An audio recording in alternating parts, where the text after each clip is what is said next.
میں نے ابھی یہ جو حمیرہ اصغر علیہ اللہ اس کو جنت میں جگہ دے، اس کے بھائی صاحب جو تشریف لائے ہیں اتنے دنوں کے بعد، سرجیکل ماسک لگا کے جو انہوں نے پریس کانفرنس کی ہے، اور ساتھ میں چھیپا صاحب جو ہیں وہ ان کے وکیل بن کے بازو پکڑ کے کھڑے ہوئے ہیں.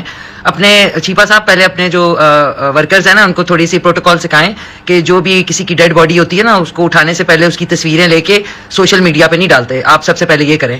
اور یہ جو آپ ان کے حق میں اس طرح بول رہے ہیں، پتہ نہیں لگ رہا ہے کہ کوئی آپ کا کیا تعلق تھا اس پریس کانفرنس میں کھڑے ہو کے بولنے کا. خیر وہ بھائی صاحب جو ہیں وہ جو بول رہے ہیں ان کے جو خیالات ہیں، ان کی زبان جو ہے وہ ساتھ نہیں دے رہی. I am sorry.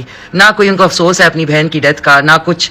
ٹھیک ہے والدین بزرگ ہوتے ہیں، ان کو ایسے جو ہجوم والے لوگ ہیں وہ پریشرائز کرتے ہیں کہ جی کوئی ضرورت نہیں ہے، بدنامی ہوگی اور فلانا ہوگا، تو بیچارے جب بوڑھے ماں باپ جو ہیں وہ اس کے دھونس میں آ جاتے ہیں. تو یہ کیا بول رہا ہے بھائی؟ اتنے دنوں سے جو آپ نے وہ کیا ہوا تھا تو میڈیا کے اوپر کیوں آپ الزام لگا رہے ہیں؟ آپ کو پہلے آنا چاہیے تھا نا.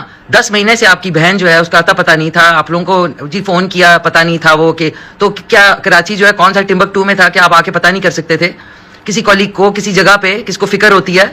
آپ لوگوں کو کوئی احساس نہیں تھا کہ وہ کس حال میں ہے کہ آپ آ کے یہاں پہ پریس کانفرنس کر رہے ہیں اور آئیں بائیں شائیں کر رہے ہیں؟ آئے آپ اس لیے بیکاز آپ کی وہاں پہ لان تان ہو رہی تھی اس وجہ سے.